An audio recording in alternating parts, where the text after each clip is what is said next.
ఉన్న బంగారాన్ని విడిపించి ఆ రోజు ఆన్లైన్ రేటుకే మేము కొంటాం. Sharma gold company. వీక్షకులందరికీ నమస్కారం. అందరికీ ఆంగ్ల నూతన సంవత్సర శుభాకాంక్షలు. 2024వ సంవత్సరం అందరికీ కూడా ఆయురారోగ్య అష్టైశ్వర్యాలని ప్రసాదించాలి. అందరికీ కూడా భగవంతుని యొక్క అనుగ్రహం ఉండాలి అని చెప్పి మనస్ఫూర్తిగా భగవంతుని ప్రార్థిస్తూ, ఇక తులారాశి వారికి ఈ 2024వ సంవత్సరం ఏ విధమైనటువంటి ఫలితాలని ఇవ్వబోతూ ఉన్నది అనేటువంటి విషయాన్ని క్లుప్తంగా ఈ వీడియో ద్వారా తెలుసుకునేటువంటి ప్రయత్నం చేద్దాం. ఎక్కడా కూడా అనవసరమైనటువంటి విషయాలను నేను ప్రస్తావించను కాబట్టి సాధ్యమైనంత వరకు స్కిప్ చేయకుండా వీడియోను చూసేటువంటి ప్రయత్నం చేయండి. మంచో చెడో ఈ సంవత్సరం ఎలా ఉంది అనేటువంటి విషయాన్ని ఋషిప్రోక్తమైనటువంటి మాటలతోటి, ఏదో కలబొల్లి మాటలు కాకుండా అసలు వేదాంగమైనటువంటి జ్యోతిష్యంలో కాలగణన చేసినటువంటి ఋషులు అసలు ఏం చెప్పారు, ఈ గ్రహాలు ఇక్కడ ఉంటే ఏ విధమైన ఫలితం వస్తుంది అని వారు అంచనా వేసి చెప్పారో ఆ శ్లోకాధారితంగా మనం చెప్పుకుందాం. ఖచ్చితంగా వీటిని వినేటువంటి ప్రయత్నం చేసి ఆ మాదిరిగానే మీరు మీ యొక్క జీవితాన్ని ప్రణాళిక చేసుకోండి. ఖచ్చితంగా మంచి రిజల్ట్ అయితే ఈ సంవత్సరంలో వస్తుంది. ఇక ఈ సంవత్సర విషయానికి వచ్చినప్పుడు ఈ 2024లో దాదాపుగా మే నెల 1వ తారీఖు వరకు కూడా గురుబలం అనేటువంటిది ఉంటుంది. సప్తమ స్థానంలో గురుడు చాలా విశేషమైనటువంటి యోగకారకుడుగా తులారాశి వారికి ఫలితాన్ని ఇస్తూ ఉన్నారు కాబట్టి 5 నెలల పాటు గురుబలం ఉంటుంది. 5 నెలల్లో కూడా ఇబ్బంది ఏం లేదు. ఇక సంవత్సరం మొత్తము కూడా షష్ఠ స్థానమందు రాహుగ్రహం పూర్తి స్థాయిలో ఈ రాశి వారికి అనుకూలమైనటువంటి గ్రహంగా ఉన్నారు కాబట్టి ఈ సంవత్సరం మొత్తం కూడా మిమ్మల్ని కాపాడేటువంటి గ్రహం అంటూ ఒకటి ఉన్నది, రాహువు. క్రితం సంవత్సరం లేదు ఆ పరిస్థితి. ఈ సంవత్సరంలో రాహు ఉన్నారు కాబట్టి అది చాలా గొప్ప స్థితిగా చెప్పచ్చు. ఇక ఈ సంవత్సరంలో దీర్ఘ సంచార గ్రహాల్లో మీకు చెడుని కలిగించేటువంటి గ్రహం అంటూ ఏది లేదు. పంచమ స్థానంలో శని ఉన్నారు. ఈ పంచమ స్థానంలో ఉన్న శని కూడా ఈ సంవత్సరంలో కొన్ని రోజుల పాటు వక్రిస్తారు.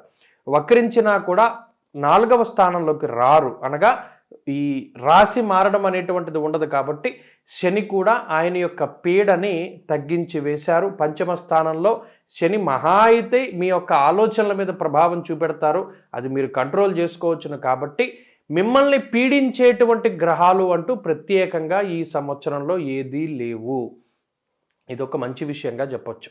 సప్తమ స్థానమందు గురుబలం ఉన్న కారణం చేత ఆ గురుని యొక్క పూర్ణమైనటువంటి దృష్టి మీ రాశి మీద ఉన్నటువంటి కారణం చేత రాజదర్శనం, ఆరోగ్యం, గాంభీర్యం, గాత్రపోషణం, అభీష్టకార్య సిద్ధిశ్చ అని చెప్పారు శాస్త్రంలో. ఈ సప్తమంలో ఉండేటువంటి గురువు ఆయన ఇచ్చేటువంటి కారకత్వాలైనటువంటి యజన, కీర్తి, గృహ, కాంచన, పుత్ర, వస్త్ర, అశ్వాది కారకత్వాలు ఏవైతే ఉన్నాయో వాటన్నిటిని కూడా పూర్ణంగా ఇస్తారు. అంటే పూర్ణ శుభుడుగా ఆయన ఉన్నారు. అంటే దీనివల్ల ఏమవుతుంది, మొట్టమొదటగా ఐశ్వర్యము, గురుడు ఎప్పుడు కూడా ఐశ్వర్యాన్ని ప్రసాదిస్తారు. అలాగే ఆరోగ్యాన్ని కూడా ఆయన ప్రసాదిస్తారు. అలాగే ఉద్యోగము, మీరు చేసేటువంటి వృత్తి ప్రవృత్తులు ఏవైతే ఉన్నాయో వాటికి కారకుడు కాబట్టి ఆయన మీరు చేసేటువంటి వృత్తిలో గుర్తింపు, ప్రవృత్తిలో లాభాన్ని కూడా ఆయన కలగజేయడానికి అవకాశం ఉంటుంది.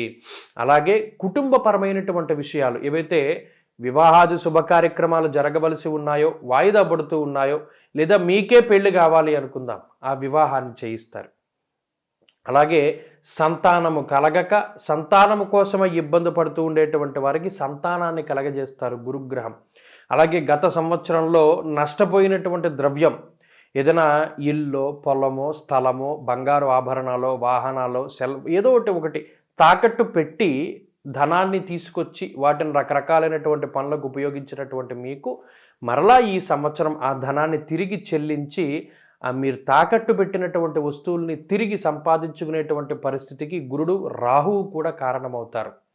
అలాగే ల్యాండ్ పరమైనటువంటి విషయాలు, అటు ఇల్లు కానీ, స్థలాలు కానీ, పొలాలు కానీ, వీటిని అక్రమంగా ఎవరైనా అతిక్రమించుకొని, ఆక్రమించుకొని, లేదా మీకు రావాల్సినటువంటి ఇళ్ళు, స్థలాలు, పొలాలు, వంశపారంపర్య ఆస్తులు ఏవైతే ఉన్నాయో వాటి పరమైనటువంటి సమస్యలు ఎదుర్కొంటూ ఉన్నటువంటి తులారాశి వారికి ఊరట లభించేటువంటి విధంగా, ఎందుకంటే ధైర్య బుద్ధిర్ వీర్య బుద్ధిర్ రిపునాశం సదాశుభం గౌర్భూమి శత్రునాలాభం అన్నారు రాహు యొక్క స్తోత్రాన్ని చెప్పే, రాహు యొక్క శ్లోకాన్ని చెప్పేటప్పుడు.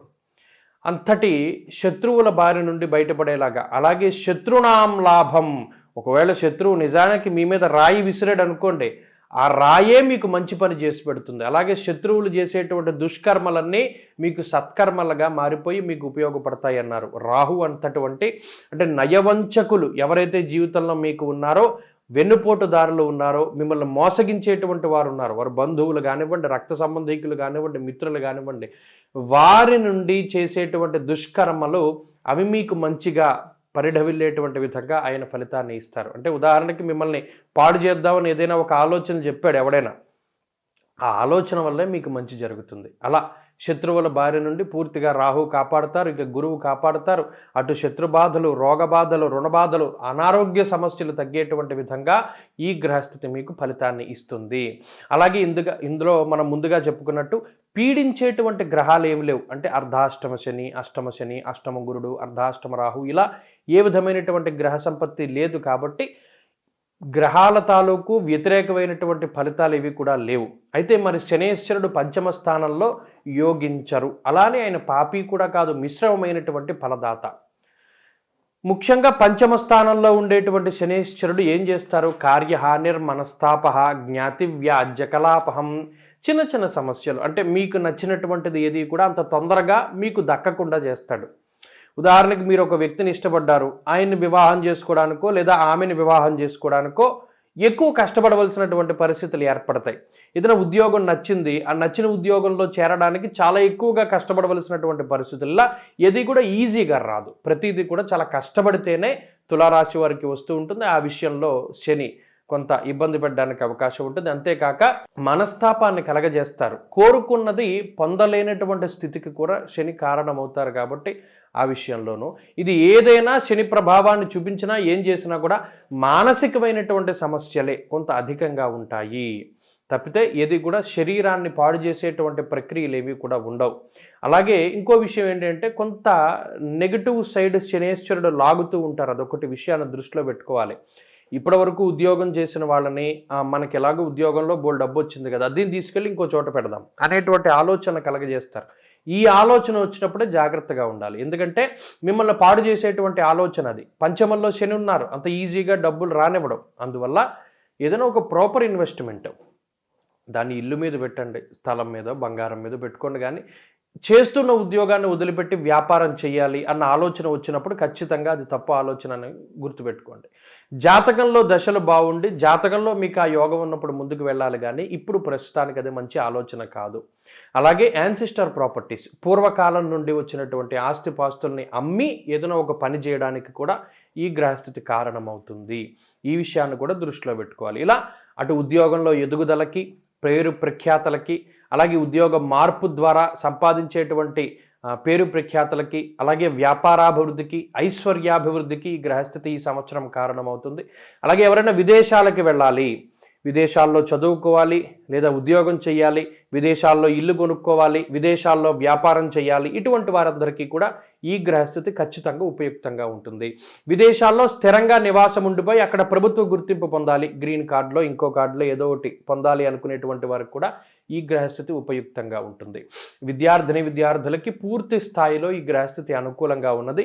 పోటీ పరీక్షలలో ఈ సంవత్సరం రాసేటువంటి అంటే లాంగ్ టర్మ్ కోచింగ్లు తీసుకునేటువంటి వారు, నచ్చినటువంటి విద్యాలయంలో సీటు కావాలి అనుకునేటువంటి వారు, లేదా ఈ పోటీ పరీక్షలో విజయాన్ని సాధిస్తే చాలు మనకి మంచి ఉద్యోగం వస్తుంది అనుకునేటువంటి వారందరికీ కూడా ఈ సంవత్సరం మంచి ఫలితాలు రాబోతూ ఉన్నాయి. చక్కటి సంవత్సరం ఈ 2024 తులారాశి వారికి. ఇంకా అలాగే స్త్రీలు ప్రత్యేకించి మంచి కార్యక్రమాలు చేయడం, మంచి గుర్తింపు, మంచి కుటుంబంలో పేరు ప్రఖ్యాతులు సంపాదించుకోవడం, ఉద్యోగ వ్యాపారాల్లో రాణించడం లాంటివి కనబడుతూ ఉన్నాయి. ఈ సంవత్సరం మరింత మంచి ఫలితాలని కాంక్షించేటువంటి వారు మాత్రం శని త్రయోదశలను మాత్రం వదిలిపెట్టకండి. మాస శివరాత్రులను కానీ శని త్రయోదశి వ్రతాలను కానీ పాటిస్తూ ఆయా గ్రహానికి అంటే శని ఒక్కరే కొంత బలహీనంగా ఉన్నారు కదా, ఈశ్వరాభిషేకాలు మాస శివరాత్రి రోజున, శని త్రయోదశి రోజున పరమేశ్వరుడికి శనేశ్వరుడికి అభిషేకాలు జరిపించుకోవడము, ప్రతినిత్యము కూడా శివుని యొక్క స్తోత్ర పారాయణ, శివాలయ సందర్శనం లాంటివి చేస్తే కూడా ఇంకా మంచిగా ఈ సంవత్సరం ఉండడానికి అవకాశం ఉంటుంది. స్వస్తి.